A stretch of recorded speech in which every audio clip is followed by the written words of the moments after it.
My name is Isabella, and I never thought I'd be the one keeping everything together at 27. Most people my age are focused on their careers or figuring out their lives, but here I am trying to manage my own life while also paying for almost everything my family needs. Isabella, honey, pious therapy bill came in today, my mom's voice crackled through the phone. Last Sunday, it was the same conversation we had been having for months. I know you've already helped so much, but... She trailed off. I sighed, pulling up my banking app while holding the phone between my ear and shoulder.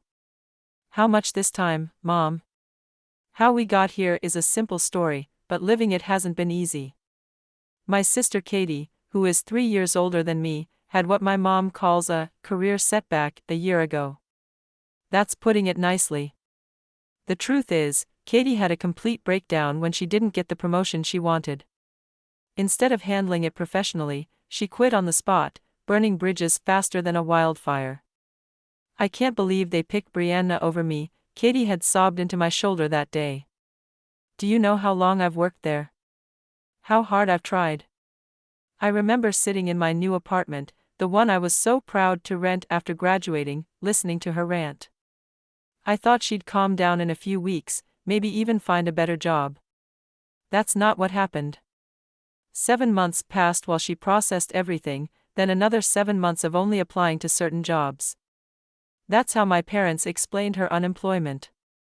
Meanwhile, I was the one making sure my parents' bills got paid, their fridge had food, and Katie could keep seeing her therapist 4 times a week.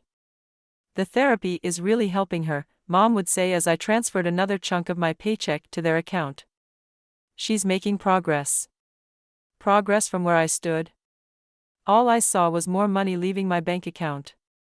I saw my sister sitting around at our childhood home, scrolling through job listings with crazy requirements, jobs with 5-day weekends and unlimited vacation time.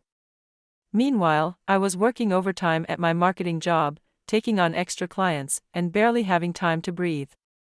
This past year has been exhausting for all of us. I could see the stress on my parents too. Mom's face had more worry lines, and Dad's shoulders slumped lower every time Katie turned down another job for not being good enough.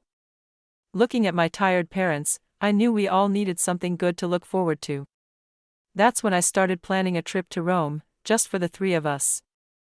I spent weeks organizing everything down to the smallest detail, the perfect hotel, private tours, and experiences just for them. A cheese tasting tour for Mom, she had always dreamed of trying real Italian cheese. A vineyard and wine tour for Dad, he loved a good glass of red. I thought this trip would be perfect, a way for us to forget the stress and create happy memories. I imagined us walking along the Trastevere, sharing wine at cozy cafes, and finally seeing my parents smile again without worry on their faces. But life can change in a second. One moment, I was driving to meet a client, thinking about my presentation and our trip the next day. The next, there was a loud crash, the screech of metal, then nothing. I don't remember much about the accident, just bits and pieces. Sirens, paramedics talking, bright lights overhead. When I fully woke up, I was in a hospital bed. My whole body ached like one giant bruise. The doctor said I needed emergency surgery, but it had gone well. Still, I wouldn't be leaving anytime soon. You're very lucky, a nurse told me as she adjusted my fore. The airbag saved you from the worst of it, but that other car hit you hard. I was still groggy when my parents and Katie walked into the room. Mom was holding her favorite travel purse, the one she bought just for the Rome trip. Seeing it made my stomach drop. I'm so sorry, I said, my voice scratchy from the breathing tube. We'll have to postpone the trip. Don't worry, I'll cancel everything today, and we can go when I'm better. I expected them to be understanding, maybe even a little disappointed, but still supportive. But what happened next, I wasn't ready for. Instead of comfort, my mom spoke in an oddly calm voice, "Oh, there's no need to cancel anything, honey." I blinked, sure that the painkillers were making me hear things wrong. What? Your dad and I have been talking, she said, adjusting her purse strap. We think we should still go. You can rest here, and we'll take Katie with us instead. Her words hit me harder than the car that crashed into me. I stared at them, waiting for someone to say it was a joke. Katie's been through a lot this year, Mom added, patting my sister's shoulder. She really needs this break too. Katie stepped forward. You are supposed to watch the house while we're gone, she said. Since you can't, you'll need to hire someone. Make sure they're reliable. I lay there, my mouth open, unable to speak. This couldn't be real. My own family was standing there, talking about their vacation while I was lying in a hospital bed, less than a day after major surgery. Then they actually waved and walked out, leaving me alone with the steady beep of the heart monitor and the painful realization that they had just abandoned me for a trip I had planned and paid for. I lay in bed for what felt like hours, staring at the ceiling, trying to make sense of it. The pain meds couldn't dull the ache in my chest, the one that had nothing to do with my injuries. They didn't even ask how I was feeling, I whispered to myself. Not about the surgery. Not about the accident. Not about anything. A nurse passed by for the third time, probably noticing my heart rate going up on the monitor. She stopped in the doorway, concern on her face. Everything okay, honey? Your numbers are a bit high. My phone, I said suddenly, remembering. Could you please get my phone? It should be with my things. A few minutes later, she returned with a plastic hospital bag. My hands shook slightly as I pulled out my phone, relieved to see it wasn't damaged. The screen lit up with my old background, a Christmas picture of me and my parents. I quickly changed it to the default wallpaper. At least something survived the crash, I muttered. Then I opened my email app. There it was, my Rome trip folder, full of all the confirmations and plans I had worked so hard on. I stared at it for a moment. Well, I said to myself, my fingers hovering over the first email, if they want to treat me like a travel agent instead of a daughter, I'll act like one. One by one, I started canceling everything. First, the hotel. A few clicks and the beautiful suite with a view of the Municipio 9 was gone. Next, all the private tours. Mom's cheese tour, cancelled. Dad's wine tour, gone. The private guide for the evening cruise on the Trastevere, the skip-the-line Municipio 9 passes, cancelled. I cancelled them all.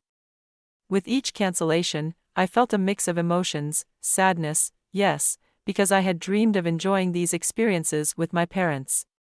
But also something else, not exactly satisfaction, but maybe justice. They treated my accident as an inconvenience. They chose to take Katie, who hadn't worked or contributed to anything in a year, on a trip that I paid for, while I lay in a hospital bed. The last thing left to cancel was their return flight. I stared at the confirmation for a long moment before clicking the button. A small, petty part of me wondered how they'd react, and they realized they had to figure out their own way home. Once everything was cancelled, I put my phone on silent, placed it face down on the bedside table, and closed my eyes. They'd figure it out soon enough. Maybe somewhere over the Atlantic, they'd realize that actions have consequences, even in families. Maybe when they landed in Rome with no hotel, no tours, and no flight home, they'd finally understand what it feels like to be abandoned and left to figure things out alone. The first message came at 3:25 a.m. They must have just arrived in Rome and gone to check into the hotel. My phone lit up on the table, buzzing silently. Despite the pain in my ribs, I smiled a little. By breakfast, I had 15 missed calls. By lunch, 40. The messages started piling up, too. I kept a little tally on the back of my hospital meal menu just for fun. Missed calls, Mom, 25, Dad, 18, Katie, 48. Text messages, 50 and counting. Voicemails, 21. I smirked. Let's see what's so urgent that they blow up a hospital patient's phone. When the count passed 51, I finally picked up my phone. Winging, as I moved, Katie's messages were first. How could you be so cruel and selfish? We're standing in the hotel lobby with nowhere to go. You're absolutely heartless. Then Mom, Isabella, I am so disappointed in you. This isn't how we treat family. We've never done anything like this to each other before. I don't understand why you're doing this to us, we're your parents. I stared at the screen, shaking my head. Now they wanted to talk about family? I couldn't help but laugh, even though it hurt my stitches. We've never done anything like this to each other before? Really? What about leaving your injured daughter in the hospital to go on a vacation she paid for? Dad's messages were shorter but just as demanding: call now, fix this immediately. Your mother is crying. The phone wouldn't stop buzzing. New messages popped up faster than I could read them. The hotel won't let us check in. Where are the tour reservations? What do you mean you canceled the return flights? Answer your phone right now. I was reading a particularly nasty message from Katie about how I had ruined everything when Dr. Olivier walked in, looking serious. Miss Wilson, your phone has been ringing non-stop for hours. This is a hospital, not a call center. We need a quiet environment for all our patients. I felt my face heat up with embarrassment. I'm sorry, doctor. It's just. Before I knew it, I was explaining everything: the accident, the Rome trip I had planned, how my family reacted, and how I canceled everything. He listened carefully, his expression growing more and more concerned. Then my phone rang again. Mom's name flashed on the screen.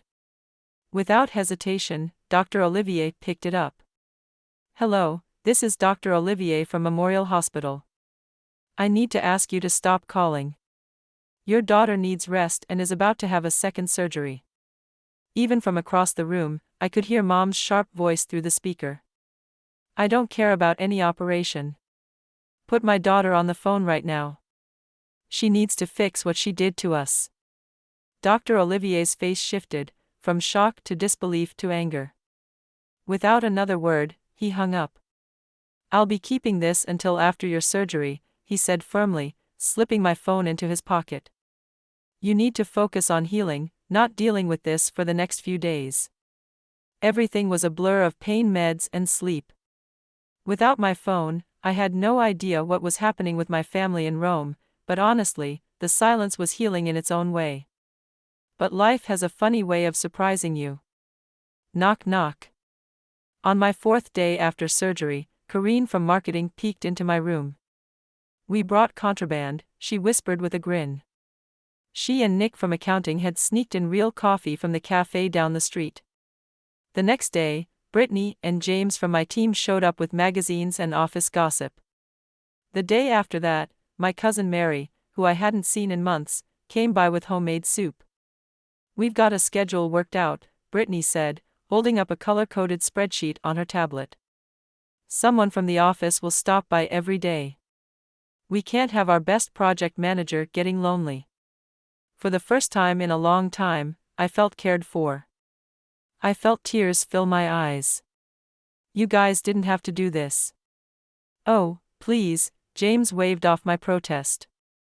After all the times you've helped us out, this is nothing. Even my boss, Mr. Ryan, had called the hospital himself. Isabella, don't worry about a thing, he said in his usual gruff voice, though it sounded softer than usual. The accident happened during work hours, so our insurance covers you. You'll get a good payout. It should help with your recovery. On my 5th day without my phone, Dr. Olivier returned and placed it on my bedside table. I think you're strong enough to handle this now, he said. But I'd understand if you wanted to leave it off a little longer. I picked it up with shaking hands. Over 125 missed calls. Countless texts. Dozens of voicemails. I started reading from the beginning, watching how their messages changed over time. The first ones were pleading, Isabella, you have to understand our side. We're family. We can work this out. Then came the guilt trips. How could you embarrass us like this? We don't deserve this treatment. Finally, the anger. You won't believe the dump we're staying in, Katie wrote. There are bed bugs. Dad's sleeping on a cot. We hear gunshots at night. Mom's messages were just as dramatic: we can barely afford food. We're eating from street vendors like homeless people. We haven't gone on a single tour or seen anything properly. Is this what you wanted? To make your parents suffer?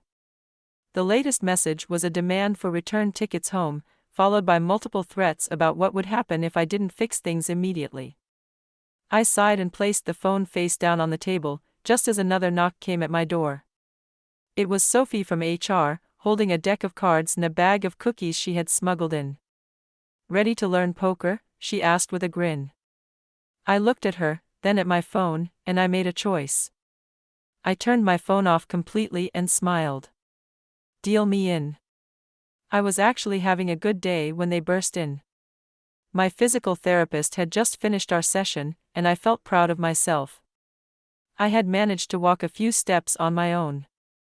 Then I heard it, the sound of rolling suitcases on the hospital floor. My only warning.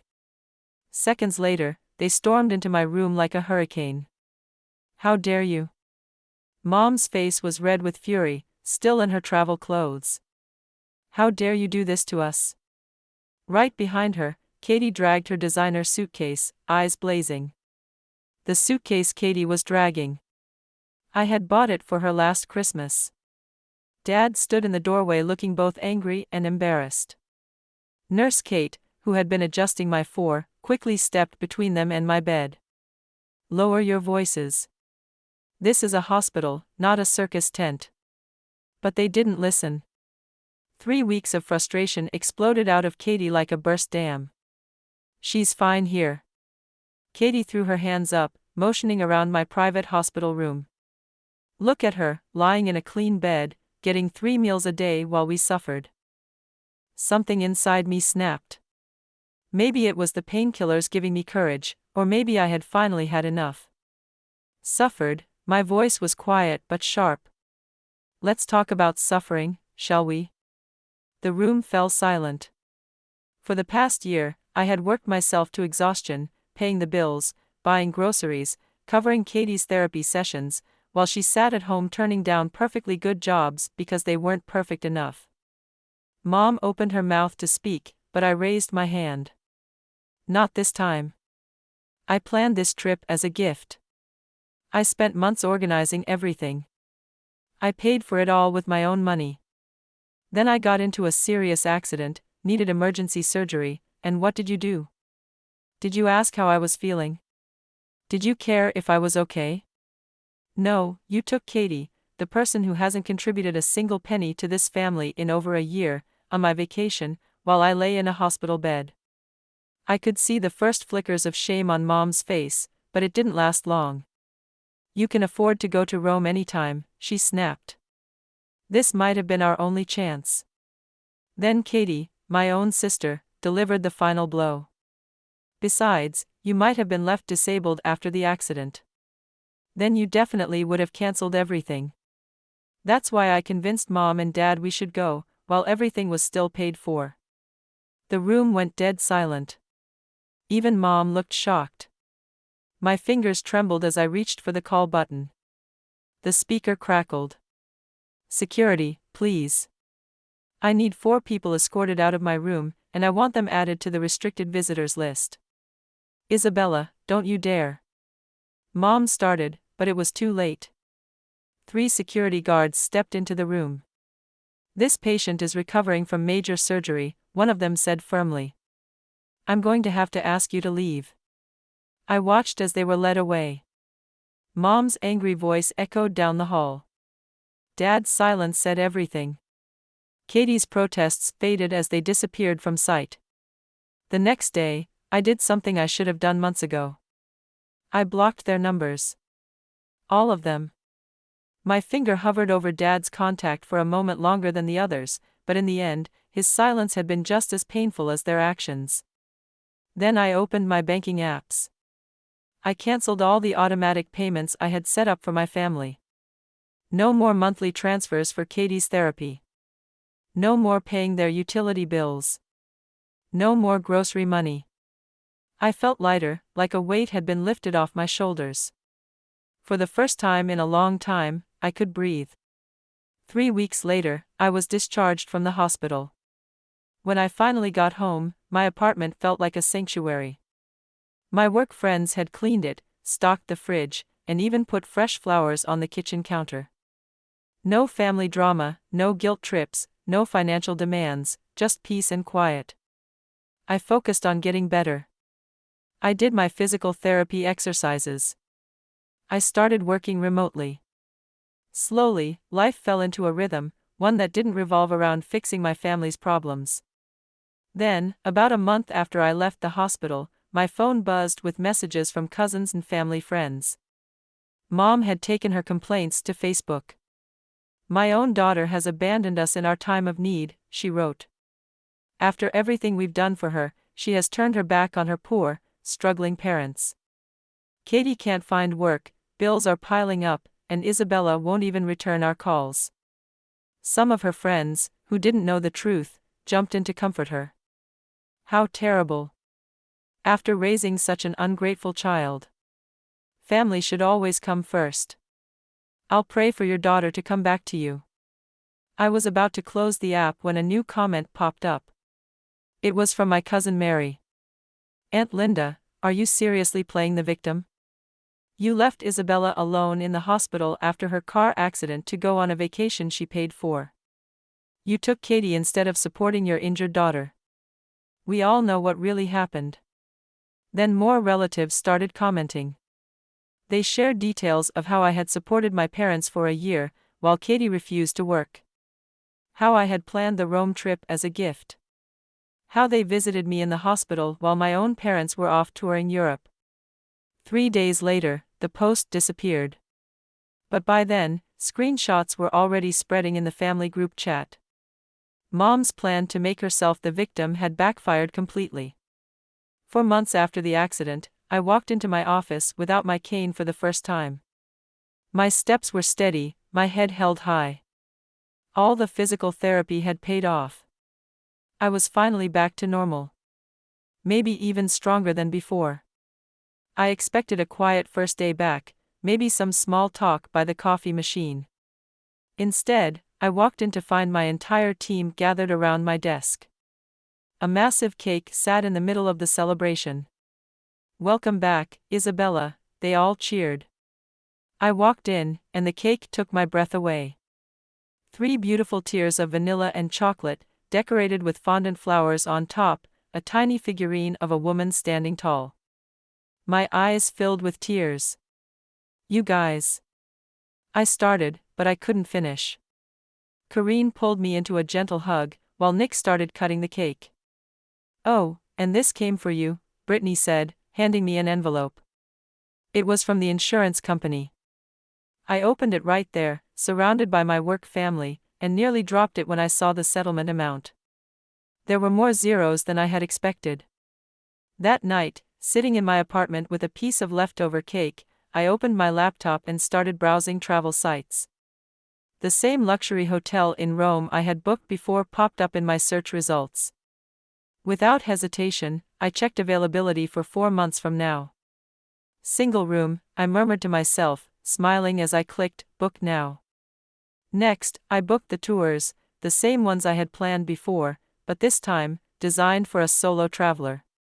The cheese tour, the wine tasting, the private guide. I booked them all. This time, every experience would be exactly what I wanted, no compromises. My phone buzzed again, another attempt from my family. A text from Mom, "We miss you." A voicemail from Dad. An email from Katie. Earlier that week, they had even sent expensive flowers to my apartment. I had thrown them straight into the dumpster. The last message was from an unknown number. "Isabella, it's Mom. Please talk to us.